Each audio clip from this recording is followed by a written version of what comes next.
Sabay natin panoorin to guys, yung ginawa ni Fred Reyes sa 6 guys. So kala ng mga tao guys hindi papasok yung bola. Tingnan yung mabuti guys kung anong ginawa ni Fred Reyes dyan, no? Ayun, may magic, pasok yung 6.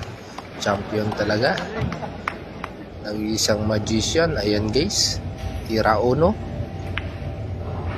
Ayun, pasok dun sa dulo. Prepare naman sa 2. Ang ganda ng mga preparation na ginagawa ni Fred Reyes guys. Tingnan yung kung paano niya tinira yung 2 at prepare naman sa 3. Ayun, pinabanda, 2 banda, Ang galing. 3. Ayun, prepare sa 3. Ang galing. Yan, tira 3.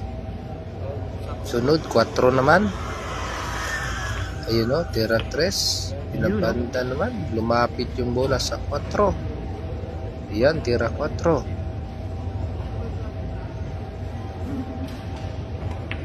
Ayun. Tira 5. Ang galing na ginawa ni Fred Reyes guys. Panalo to. Nag-iisang magician.